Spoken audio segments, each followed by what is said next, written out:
Hello, everyone, and welcome to the show. This is the third episode of the podcast.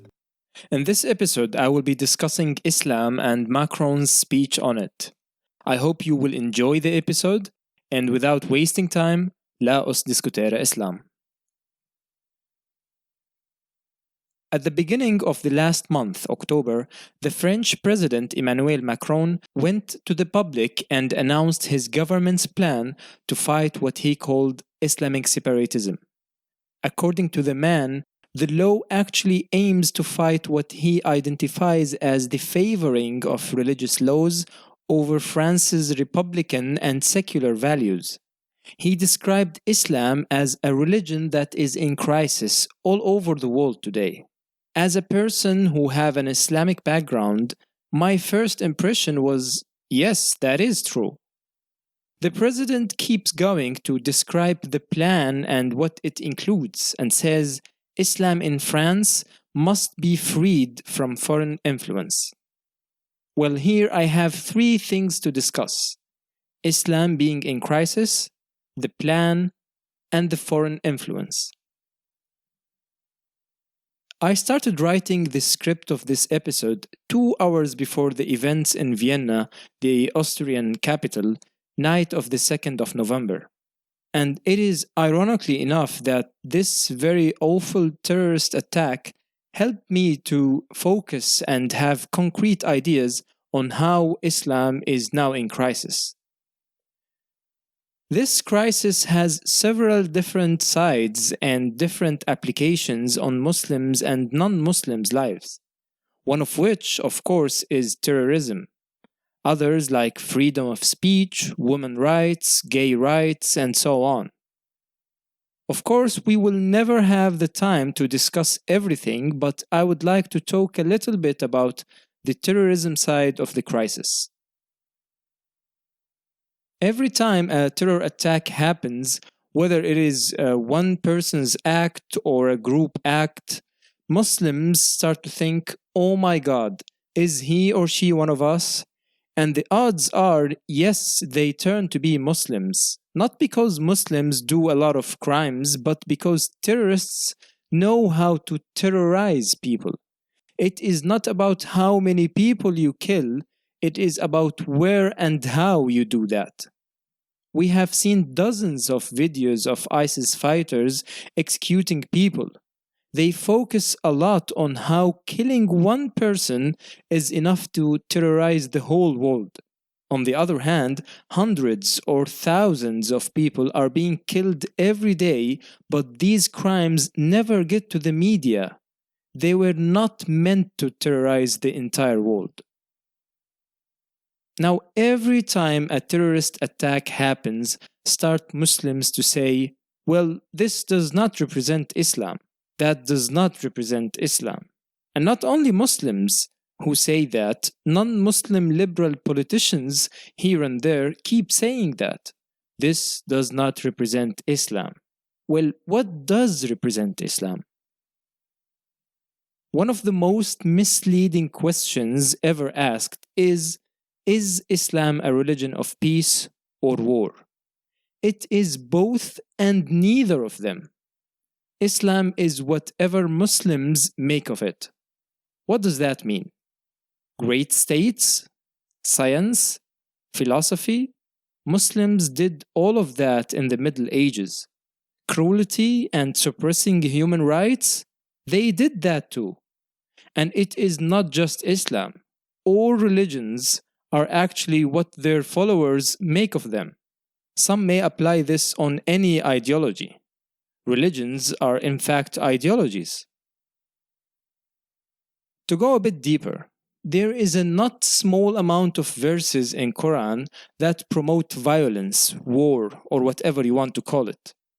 But at the same time, there is also a not small amount of verses that promote peace, love, and so on. When Muslims say this or that does not represent Islam, they do not say that the people who committed the acts are not Muslims.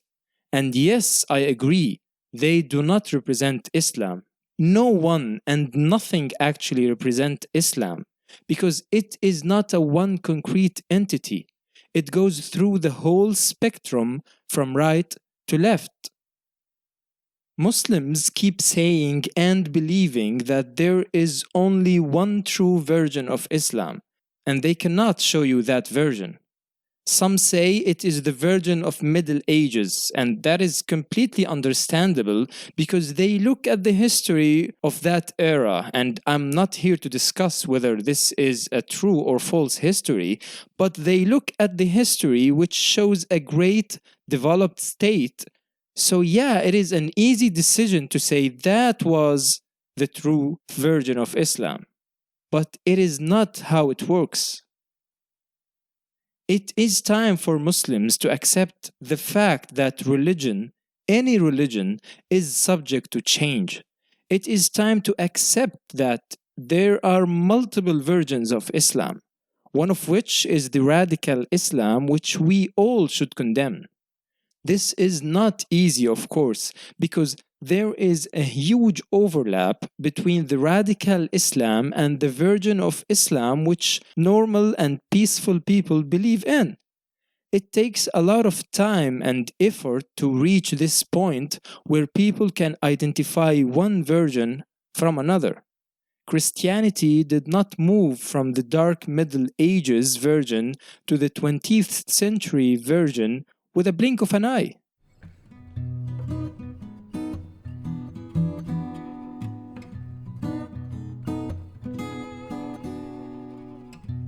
Now back to Macron's speech.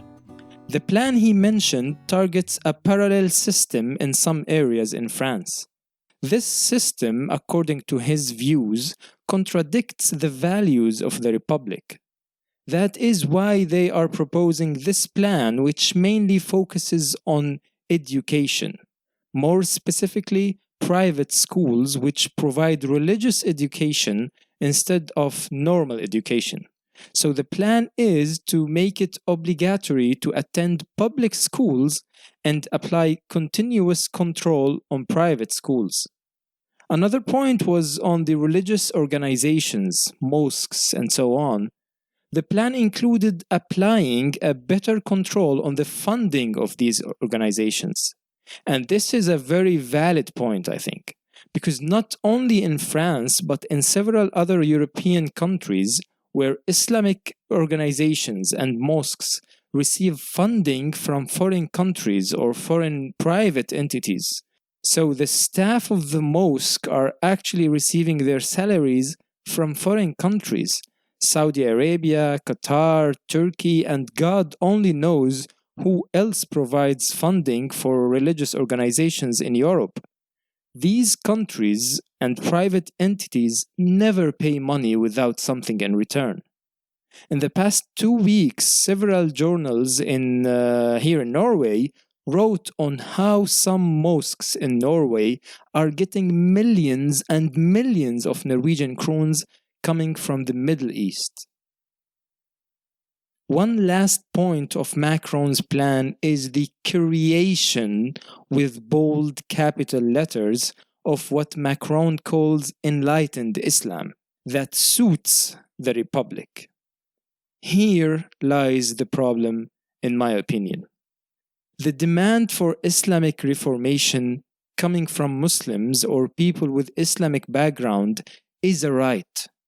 However, the same demand, not to mention a plan of action coming from people with no Muslim background, can be considered to be another brand of Islamophobia.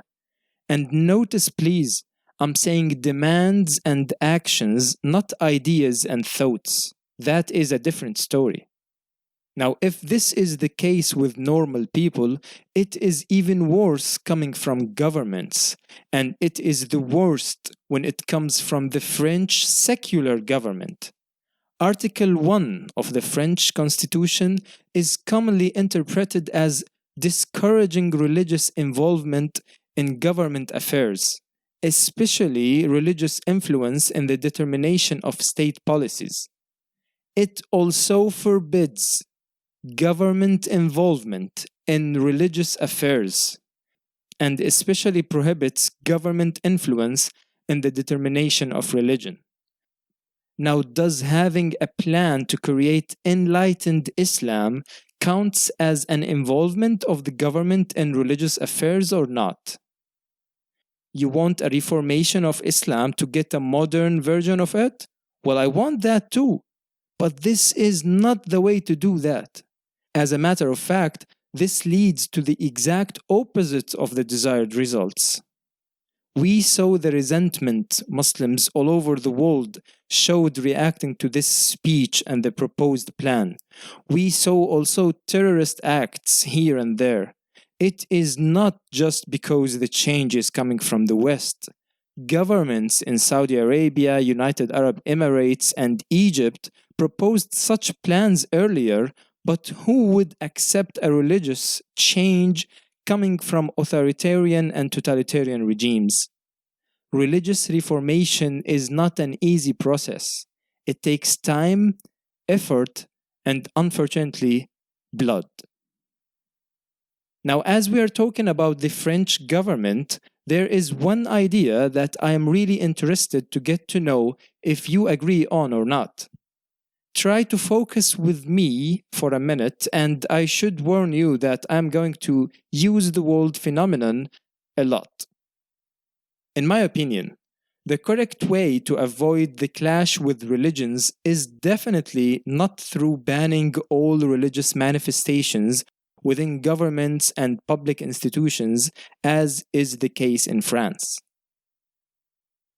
If we can agree that every phenomenon can be divided into two sub-phenomena, a being phenomenon with capital B is the today's version of the phenomenon, and another sub-phenomena which is a becoming phenomenon, capital B also, as the future version of today's one. If we agree on that, I may go far to say that the fight against religious manifestations within the institutions of the French state is a being phenomenon of a becoming phenomenon, which is the state atheism with Chinese characteristics, with all its dictatorship, brutality, and blood. I am afraid that Macron and his government took the first step towards the worse when he decided to jump from the state of non-interference in religious affairs to that of a religious reformer.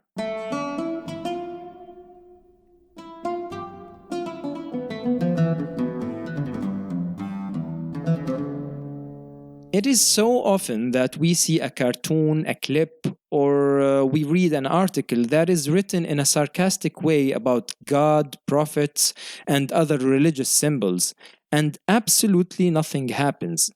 But when it comes to Muhammad, the Prophet of Islam, it is a completely different issue. We see resentment, rage, threats, and terrorist attacks.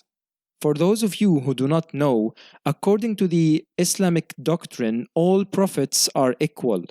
It is an important part of the Islamic belief that all Muslims believe in all the prophets of the Abrahamic religions and never discriminate between them. So why Muslims never get angry when a cartoon of Jesus or Moses is published? To answer this question, we have to cover 2 points. First is what makes Muhammad special, and second is humor, comedy, and satire in the Middle Eastern collective consciousness. When thinking of the special status Muhammad have in the Muslim mind, it is not easy not to attribute that to tribalism. What makes him special to them is that he is their prophet. He was sent to them. So anyone who makes fun of Muhammad or criticizes him is actually making fun and criticizing them. So it suddenly turns into a personal issue rather than a religious issue. Now you might think that satire of public figures is not that big a deal. Well, not everywhere. There are 3 main taboos in the Middle East: religion, politics, and sex. Going through any of these 3 topics is not something very welcomed. And comedy in any of these three topics is a serious, serious problem. Yes, you might say, where is the strange thing here, Ash? At the end of the day, the Middle East consists of a bunch of tyrannical states. Well, yes, but even in the most tyrannical regimes, there is a hierarchy of political crimes between two brackets. After the Arab Spring 2011, Egypt managed to have circa 2 years of what can be considered as baby steps toward freedom of speech. At that time, the Arab world got to know what political comedy and news satire are through a show called El Barnamij with the host Bassem Youssef. During that time, Bassem got tens of lawsuits just because of saying some funny stuff about politicians. Of course, after the military coup in 2013 by El Sisi, the current president, it was not possible to keep going with such show because it turned from filing lawsuits to God only knows where he is.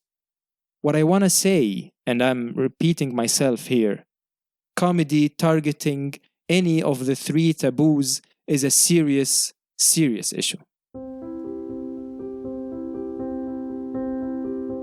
Thank you, friends, for listening to the episode. I would like to say that everything here is actually my own understanding of reality, and all opinions and critics are welcomed.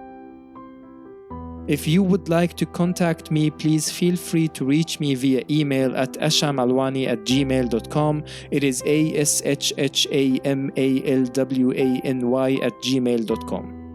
Until next time, ha det gott.